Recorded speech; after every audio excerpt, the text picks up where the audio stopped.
I'm Tracy Sabol. Tonight on EWTN News Nightly, Ground Zero. Why Gaza's largest hospital has become the epicenter of Israel's war on Hamas, and how Palestinian patients are responding to the chaos. Strengthening ties. President Joe Biden meets with Chinese leader Xi Jinping in hopes of avoiding another crisis. We have a report and reaction. One step closer.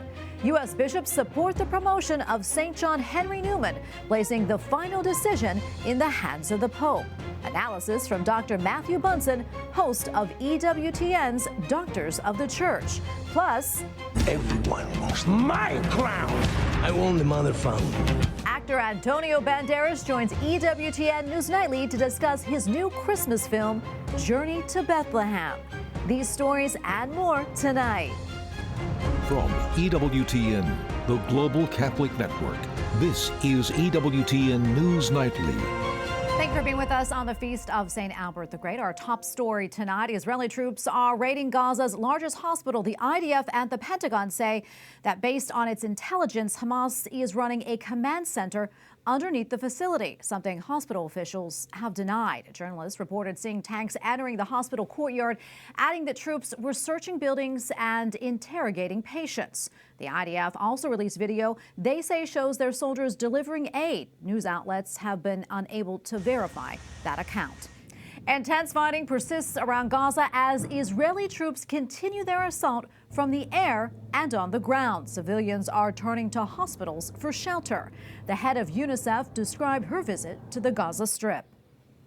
Or they sought refuge in the hospital. They were staying there, not people who were seeking medical care, just people who had come from other parts of the country or parts of the territory who were looking for a place to stay and were staying there. And I think, the doctors and the nurses there are doing their best, but it's obviously a very dire situation. And joining us now is Bill O'Keefe, Executive Vice President for Mission and Mobilization at Catholic Relief Services. Bill, thanks so much for your time today. We appreciate it. I know it's hard to know exactly what the situation is at Al-Shifa, as many have lost communication with those at the hospital. Apparently, even the World Health Organization cannot get in touch with people there. That said, what are you hearing about the conditions at the hospital and the patients? So we are hearing from a number of places in Gaza about just how serious the conditions are for the 1.5 million displaced people.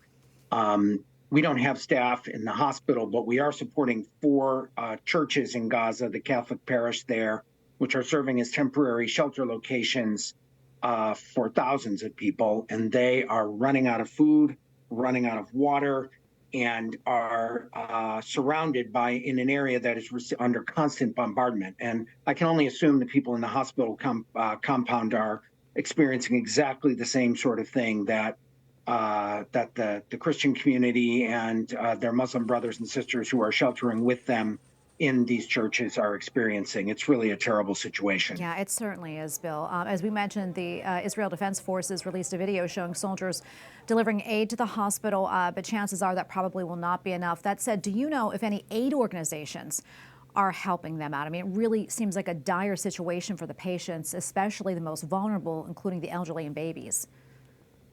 Yeah, I think that, again, CRS is actually helping in Gaza to this minute. We have 52 Palestinian staff who, although their families are displaced, they're continuing to serve their community. It's really an amazing testament to their courage and commitment to their community. But they are providing electronic vouchers, kind of like a debit card that allows people to just kind of get those last supplies from those stores that still have a little bit left. We've helped over 100,000 people, actually, or close to 100,000 people since the beginning of the war. There are groups that are trying to the UN is trying to assist, but they're all running out of fuel.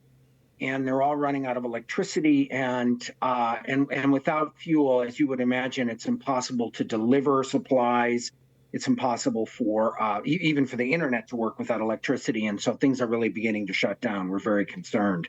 Yeah, Bill, we have about a minute left or so, and I was going to bring that up. What is your biggest concern with the situation right now in Gaza? Our biggest concern is, even if there was the possibility of bringing in more humanitarian assistance, it is impossible to distribute it without a cessation of violence. And there needs to be an immediate cessation of violence so that CRS and other groups can really bring in and establish a humanitarian operation for really the entire 2.4 million people in Gaza. They are surrounded in a location. There's nowhere to go. There's no safe place. The water has been cut off. The food has been cut off. And we absolutely need to have the water turned on, the electricity turned on, fuel, food, and then a cessation of violence so that we and other groups can provide for people. We hear from our staff every day. I heard from a staff member. She's a nursing mother. She's displaced with her family. They're in an apartment with 20 people and sharing one jerry can of water per day. That gives her 8 ounces of water per day for her and her infant who she's nursing. And that's just obviously an impossible situation. And hundreds of thousands of others are in the same case. So we're calling for an immediate cessation of violence and a greatly expanded humanitarian effort. Bill, thank you so much for coming on. We appreciate it. God bless you. Thank you so much for the opportunity. The ongoing war between Israel and Hamas is just one of several hot-button issues confronting President Joe Biden and Chinese President Xi Jinping as the two world leaders meet face-to-face today in California. White House correspondent Owen Jensen reports. Owen? That's right, Tracy. The U.S. wants China to use its influence over Iran to keep the Mideast war from expanding beyond its current borders. President Biden today held a bilateral meeting with President Xi of China just outside of San Francisco to discuss that and much more. Their one-on-one discussion capturing the globe's attention.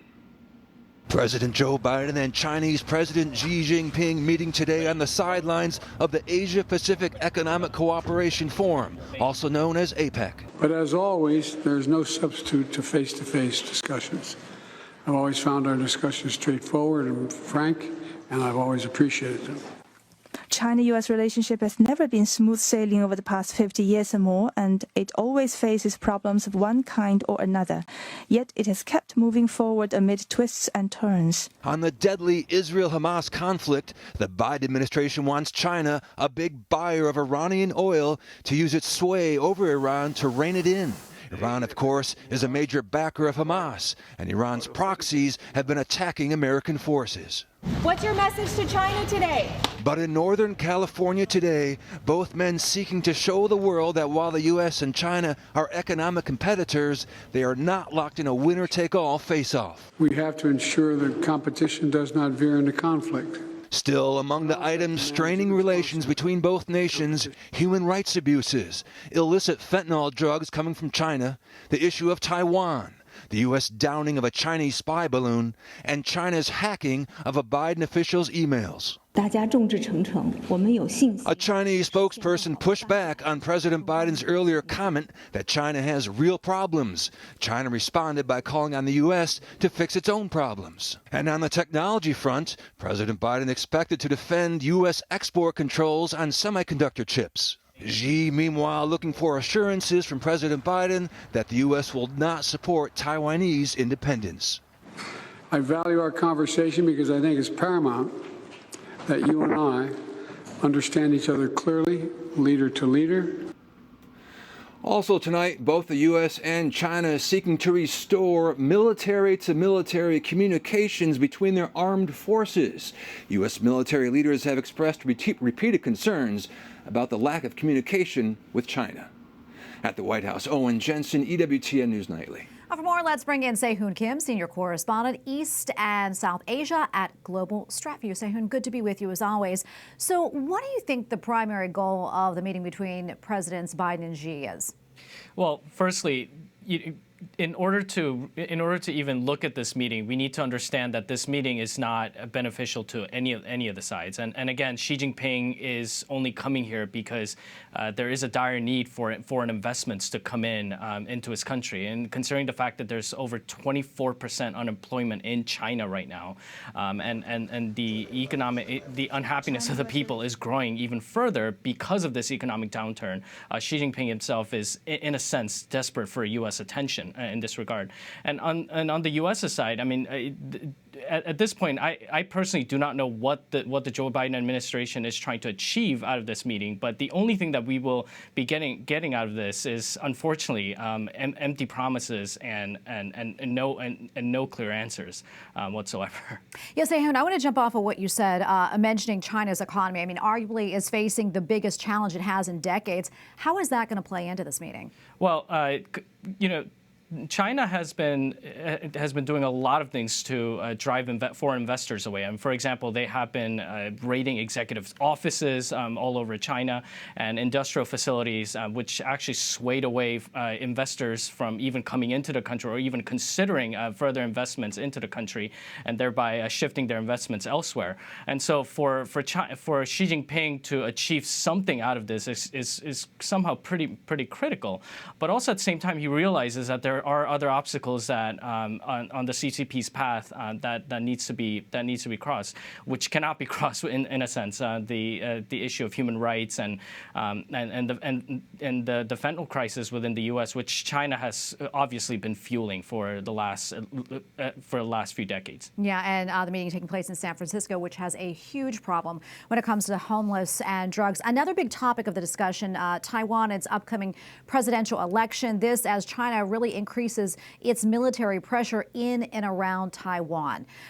Let's talk more about that, Seun, and will there be any middle ground when it comes to Taiwan? Well, when it comes to Taiwan, China is very, very adamant about its position. They firmly believe that Taiwan is a rogue province that is being backed up by the Western forces, when Taiwan itself has undoubtedly the right to self-determination.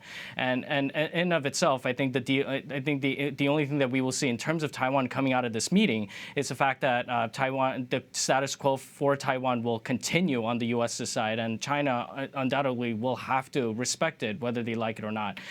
But also at the same time, this touches upon the other obstacle that we talked about, the issue of human rights. I mean, we also see the issue of jailed journalist Yu Dong, who's been jailed, unfortunately under Chinese rule, and slew of other people who have been suffering under the CCP's rule for the last few decades, and so with all of these factors considered. In terms of Taiwan being usurped by China, or even being given "quote unquote" given back to China is completely out of the question, considering the fact that this is what they do to their own people, and there's really no good trust be involved. Seun, thank you so much for weighing in. Always appreciate your time and your insights. We have a lot more still to come here on EWTN News Nightly, including push from the left. Senator Tommy Tuberville faces a new challenge as he fights on Capitol Hill for the unborn. And a major decision from the American Medical Association. We'll tell you what the group decided regarding its stance on assisted suicide.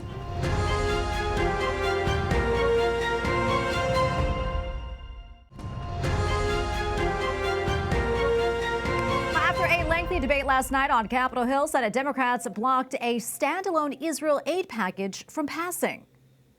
Every Democrat said, "To heck with Israel." I can't understand why they would do it. They did it on the day that so many tens of thousands of people came up here and supported Israel. And it was just a slap in the face to everybody that supported Israel. And it's just a slap in the face to Jews around the United States. The aid bill, which passed the lower chamber with bipartisan support earlier this month, would provide Israel with more than $14 billion taken from the IRS. Democrats say they shot down the effort because the package does not include aid to Ukraine. A majority of the GOP conference favors Israeli aid, but wants Ukraine support tied to border policy changes. Senator Tommy Tuberville faces new attacks against his fight for the unborn. Democrats are moving to break his hold on hundreds of military nominations because of the Defense Department's abortion travel policy. Capitol Hill correspondent Eric Rosales has been following this story from the very beginning and has the latest.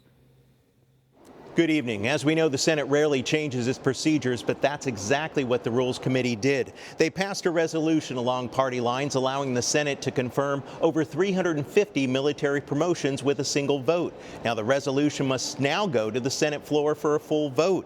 Democrat Peter Welch of Vermont tells me readiness is at stake. There's no excuse for us not to process these appointments. What we're running into is the Senate rules and Senate traditions. They're important, but it's more important that we keep our national security strong. Say, what would you tell Senator Tuberville if you could talk with him? Well, I wish he would come in here and just explain to these military families why he's doing this, why he's putting these folks' lives in limbo. Senate Minority Leader Mitch McConnell doesn't support the rule change for now, and he also warns the Pentagon's abortion policy violates conscious rights. Inserting our military into the center of a politically divisive subject isn't just an ill-advised policy choice. It's actually dangerous. 27 pro-life Republican senators wrote Defense Secretary Lloyd Austin demanding he rescind the policy. Senator Ted Budd of North Carolina authored the letter. He tells me he asked the DOD how many women the taxpayer-funded abortion travel policy has helped. And they didn't have a number. Then they came back and they said maybe it's 4,000. And then once we got the actual data, it's 12. 12 people to shut down this much of the military with a radicalized policy like this. It's absolutely ridiculous. Senator Tuberville tells me he will continue to stand strong. I mean, it is absolutely insane what the Democrats try to do.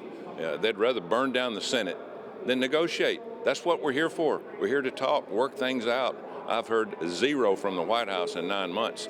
So what's next for this resolution? Well, Senate Majority Leader Chuck Schumer would only say that he plans to bring it to the Senate floor for a vote very soon.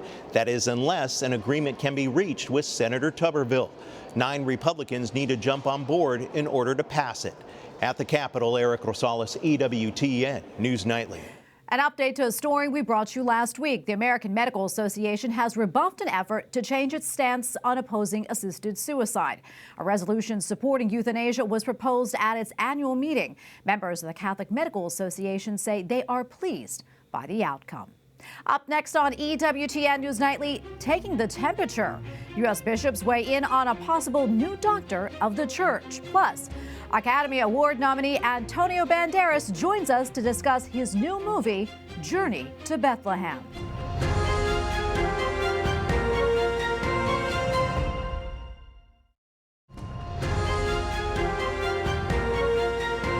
Pope Francis reminds the faithful that Jesus is the source of our joy. He's also a friend who joins us on our journey through life. E la gioia è essenziale vigilare sui nostri sentimenti. At his weekly address, the Holy Father said those who are resentful and complain often are not credible witnesses to the gospel because joy is an essential part of evangelization. While the U.S. Bishops' Conference supports a request to name Saint John Henry Newman a doctor of the church. If this happens and Newman's named a doctor, we should really take advantage of that. Study his writings deeply. I think it might help to heal some of the divisions in our church. Now, the request was overwhelmingly approved during the second public day of the Bishops' Fall Assembly. Several bishops stood and voiced their support for the measure. The request now heads to the Holy Father. And we go now to Dr. Matthew Bunson, editorial director for EWTN News. Matthew, great to have you back. As we just heard, the bishops voted almost unanimously to ask the Holy Father to declare St. John Henry Newman a doctor of the church. So talk to us more about that, the significance and what it would mean for the faithful. Yes, well, the bishops were acting on a request that was made to them by the Episcopal Conference of England and Wales. This is a request that the Holy Father listen to their appeal and name St. John Henry Newman a doctor of the church. Obviously, as many of the bishops stated today, he is one of the most prominent of the great theologians of the modern era, a beloved and famed convert. He was a cardinal. But their argument, too, is that he's very relevant to our time today, that he is a figure who can bridge gaps between various factions in the church, but also have powerful appeal to the wider world that is increasingly secularized. If one thinks that this might not be effective, all we have to do is look back at the U.S. bishops made an appeal to the popes over St. John of Avila, and he was named a doctor of the church in 2019. They also asked Pope Francis to name St. Irenaeus of Lyon a doctor of the church, and that happened just a couple of years after that. So it could have an effect, and I think the bishops very here clearly want this to happen as soon as possible. Yeah, and also today, the bishops approved an update on their much-discussed document, Forming the Consciousness for Faithful Citizenship, their statement on Catholics and elections. What does the document say, and was there any controversy? Well, it's a statement that perhaps the most exciting news of the day was the request to name John Henry Newman a doctor of the church. I say that because there was some expectation that there might be debate or even rancor among the bishops over the text for the introduction to this document on helping Catholics to form their consciences before they vote. As it turns out, the vote was, I think, 225 to 11 to keep the document as it is, but then to add in a new introduction, a new letter. And in that letter, they state once again the preeminence of abortion among the different issues that Catholics need to consider. They included other key issues such as euthanasia, human trafficking, migration, war, and the threats to the family, transgender, and of course the climate. But the bishops were very firm that let's not make any serious changes right now as we're heading into the 24 election. What this does tell us, however, is that we can expect quite a bit of discussion in subsequent years as the bishops address what they need to do to keep this document relevant and whether or not major changes should take place. Well, Matthew, thank you so much for your time today and all your insights. We appreciate it as always. Good to be with you. Finally tonight, a new movie examines the birth of Christ from a slightly different perspective. I won the mother found. Don't have to be good. Those men are looking for you. Herod must know of the prophecy. He wants my child. Joseph! I'm not the only one who's chosen for this. Our Journey to Bethlehem is a live-action Christmas musical. Weaves classic melodies with humor, faith, and even a couple of pop songs. The movie from Affirm Films hit the theaters last weekend. We recently spoke with one of the stars of the film. We go now to Antonio Banderas, Academy Award nominee and practicing Catholic who plays King Herod in Journey to Bethlehem. Antonio, thank you so much for being with us today. So much to discuss, but first I want to ask you, why did you want to be involved in this movie, and what was it like playing the role of the jealous King Herod? Very simple answer. I love the script. It's a story that I knew about. I think the whole entire world knew about this story. And I found that the movie was filled with love. And that is a side of religions. It is the side that I actually am interested in religions, and especially in the Catholic religion. And on top of that, music. And I love music. I love musical theater. I think I am an actor because of musical theater. If you put a lot of attention to that, right behind me is the company that opened my theater here in Malaga. This is a Chorus Line company 5 years ago. So all of those elements together just made me take that decision, just go in there and play King Herod. And you talked about the music, and this combines biblical stories with new pop music. Curious, how did the film strike the balance between being respectful but also telling the Christmas story in a slightly different manner?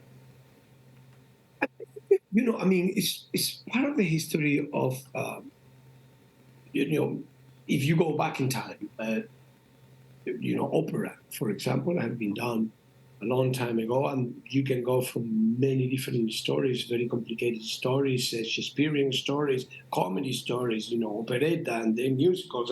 So it depends, you can actually take very seriously things that are done through music, using music as an element to just, basically, in this particular case, to translate feelings, emotions. And this, movie, because of the theme, the main theme, needs that side of emotional side just to actually connect with an audience. Before we run out of time, I want to ask you this. I want to ask you about your Catholic faith, how it helped you, during this time making this movie, and also on a day-to-day basis.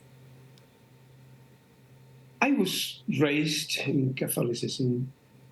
There is one side of religion that I actually love, and it's everything that has to do with with that, with love. And it's very simple. And the message of Jesus saying, you have to love the person next to you. Basically is that the whole entire secret is love. What do you hope people take away from this movie?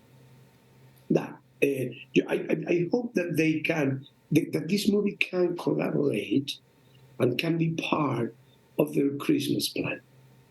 I celebrated Christmas since I was very, very young, since I was a little kid, with my family, and they were very keen to produce that environment, to create in home an environment of peace, love, and reflection in a very sweet way, and humor, and loving not only with ourselves, in a cocoon, no, with our neighbors, with our friends, invite people to have dinner with us, and reflect about the people who doesn't have anything, that kind of environment. I think the movie invites people to just go into those very simple principles.